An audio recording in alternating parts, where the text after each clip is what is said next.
सबैजनालाई नमस्कार। आज हामी 5 वर्ष मुनिका बालबालिकामा हुन सक्ने चोटपटकका बारेमा छलफल गर्नेछौँ। सबैभन्दा पहिले चोटपटक र जोखिम भनेको के हो भन्ने बुझौँ। चोटपटक भन्नाले शरीरमा हुने कुनै पनि प्रकारको हानि, घाउ वा क्षतिलाई जनाउँछ। बालबालिकालाई विभिन्न कारणले चोटपटक लाग्न सक्छ, जस्तै लडेर, धारिलो वा तीखो वस्तुले काटेर वा छेडेर, आगो, तातो पानी वा बाफले पोलेर आदि। आजको छलफलमा हामी विशेष गरी आफूलाई वा अरूलाई जानी जानी हानि पुर्याउने घटना भन्दा फरक दैनिक जीवनमा आकस्मिक रूपमा हुन सक्ने चोटपटकका बारेमा कुरा गर्नेछौँ। त्यसै गरी जोखिम भन्नाले शरीरमा हानि पुर्याउन सक्ने कुनै पनि अवस्था, वस्तु वा परिस्थितिलाई बुझिन्छ।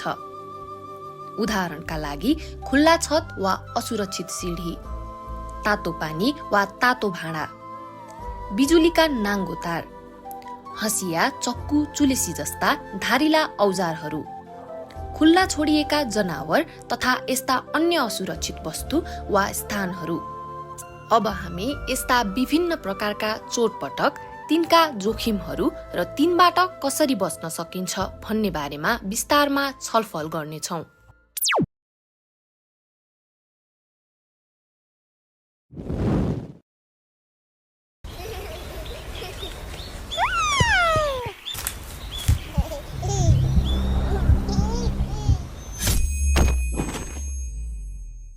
ओहो, मेरो बाबु! घरभित्रका ससाना जोखिमहरूलाई बेवास्ता गर्दा यस्ता दुर्घटनाहरू धेरै हुन सक्छन्। सुरक्षा गेट नभएको खुल्ला भर्याङ, खुल्ला छत वा बारदली, भाँचिएको रेलिङ वा कमजोर बार, चिप्लो वा भिजेको भुइँ, अग्लो ओछ्यान, टेबुल र कुर्सी, सम्म नभएको भुइँ वा राम्ररी नटासिएको कार्पेट। दुर्घटनाहरूबाट बच्न हामीले के गर्नुपर्छ त? भर्याङ वा किनार नजिक बच्चालाई एक्लै नछोड्नुहोस्। भर्याङमा सुरक्षा गेट वा बार लगाउनुहोस्। खुल्ला छत र बारदली सुरक्षित बनाउन बार लगाउनुहोस्।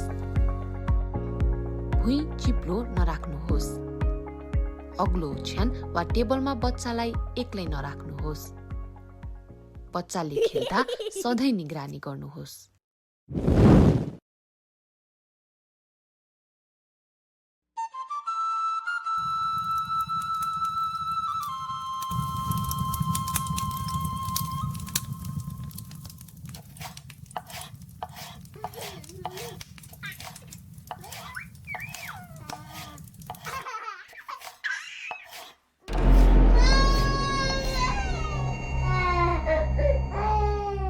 अब सबैभन्दा पहिले हामी हेरौँ कुन कुन कुराले साना बच्चालाई जोखिम हुन्छ।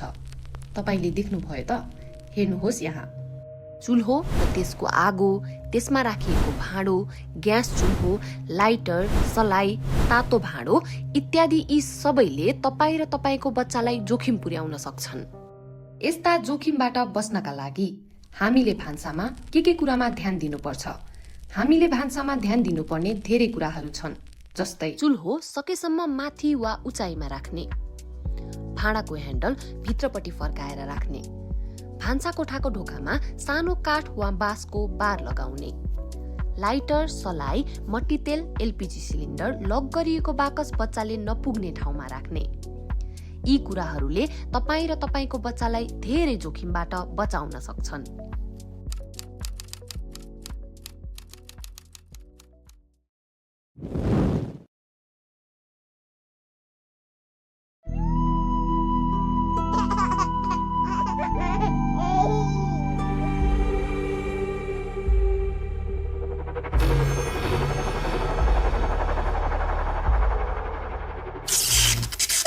ओहो, के भयो मेरो बाबुलाई? खोइ, हात देखाउ त। अलि ढिला भएको भए ठूलो दुर्घटना हुन सक्थ्यो। हाम्रो घरमा यस्ता धेरै प्लग र मल्टिप्लगहरू प्रयोग हुन्छन्, तर यिनले ठूलो जोखिम पनि ल्याउन सक्छन्, जस्तै खुला प्लग र मल्टिप्लगहरू, राम्रोसँग नढाकिएका नाङ्गो तारहरू, चार्जर र बिजुलीका सामानहरू, यिनले करेन्ट लाग्न सक्छ र त्यहीबाट आगो पनि लाग्न सक्छ। अब हेर्नुहोस्, यस्ता जोखिमबाट बच्चाहरूलाई बचाउन हामीले के गर्नुपर्छ होला त? इलेक्ट्रिक सकेटहरू कभर गर्नुपर्छ। सबै खुला तारहरू राम्रोसँग मिलाएर राख्नुपर्छ। इलेक्ट्रिक प्लग, चार्जर र बिजुलीका सामानहरू, मल्टिप्लगहरू बच्चा नपुग्ने ठाउँमा राख्नुपर्छ।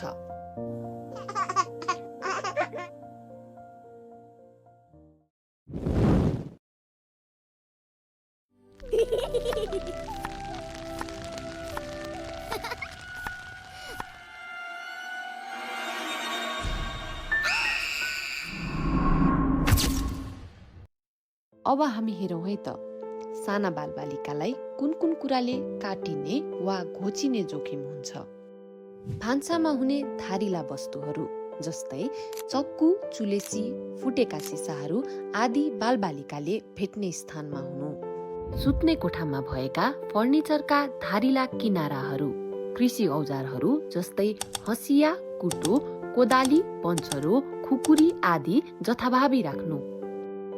बालबालिकाले खेल्ने ठाउँमा धारिला ढुङ्गा, सिसा वा सिसाका बोतल, टिन, फलाम आदि हुनु। बालबालिकालाई काटिने वा घोचिने जोखिमबाट जोगाउन के गर्नुपर्छ हेरौँ है त। चक्कु, हँसिया जस्ता धारिला औजारहरू बालबालिकाले नभेट्ने गरी सुरक्षित स्थानमा राख्नुपर्छ। फुटेका सिसा वा बोतलहरूलाई व्यवस्थापन गर्नुपर्छ। असुरक्षित वा फोहोर खेल्ने ठाउँलाई व्यवस्थित गरी सफा राख्नुपर्छ। बालबालिकालाई भान्सा वा खेतबारीमा खेल्दा निगरानी गर्नुपर्छ। बालबालिकालाई धारिला वस्तुहरूबाट हुने चोटपटकबाट जोगाउन तीखा तथा धारिला वस्तुहरू उनीहरूको पहुँचभन्दा टाढा राखौं।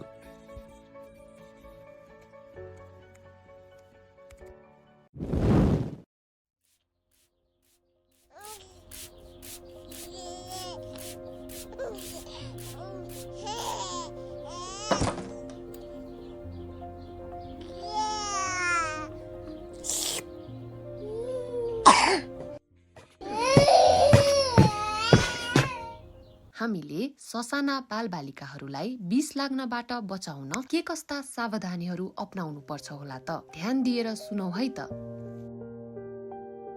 विषादी, फिनाइल जस्ता रसायनहरू छुट्टै सुरक्षित ठाउँमा वा बालबालिकाले नभेट्ने स्थानमा राख्नुपर्छ।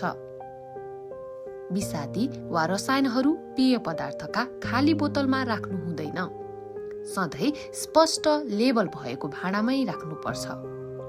औषधिहरू बालबालिकाले नभेट्ने स्थानमा वा बाकस, दराजमा ताल्चा लगाएर राख्नुपर्छ। टोयलेट क्लिनर, सर्फ, डिटर्जेन्ट जस्ता सफाईका सामानहरू पनि सुरक्षित स्थानमा भण्डारण गर्नुपर्छ।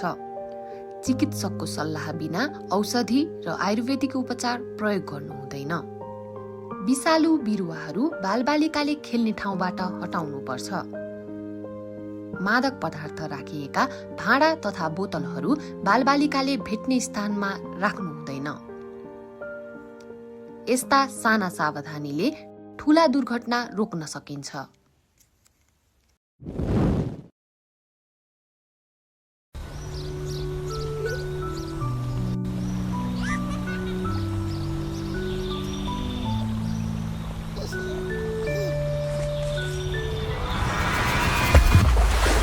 बालबालिका धेरै छिटो जोखिममा पर्न सक्छन्। केवल एक क्षणको व्यवस्थाले पनि ठूलो दुर्घटना हुन सक्छ।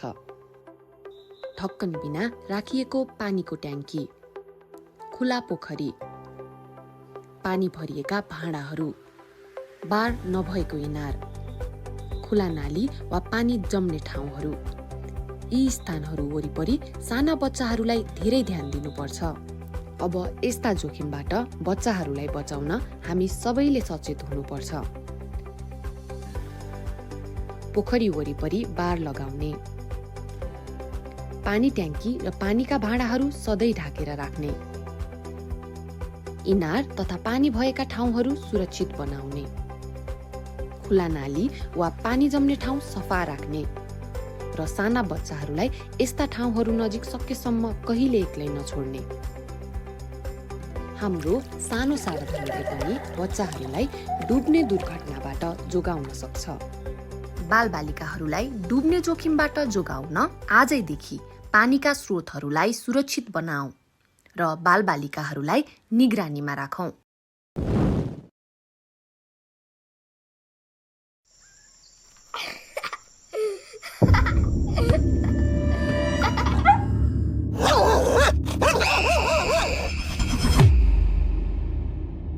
अब हेरौँ है त के कस्ता जोखिमहरू हुन सक्छन्।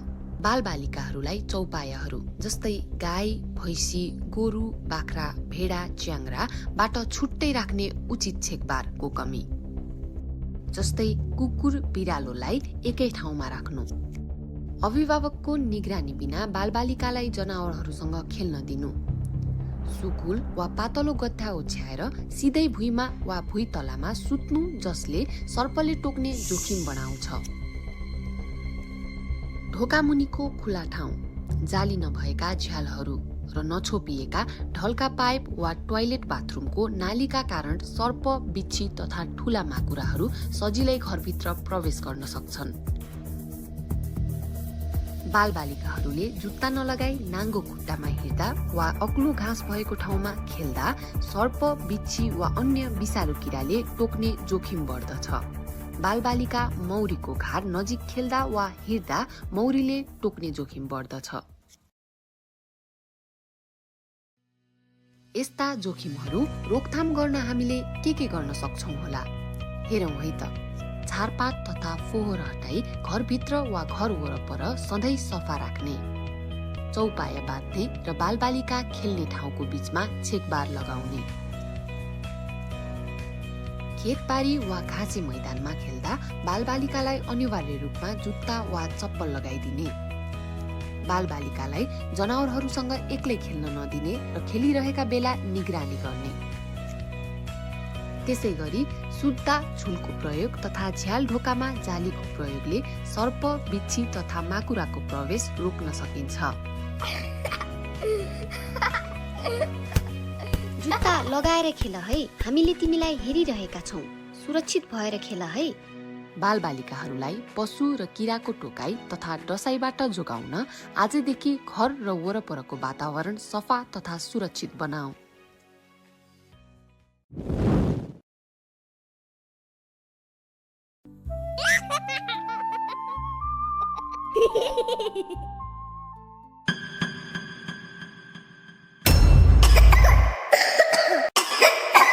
अलि ढिला भएको भए ठूलो दुर्घटना हुन सक्थ्यो।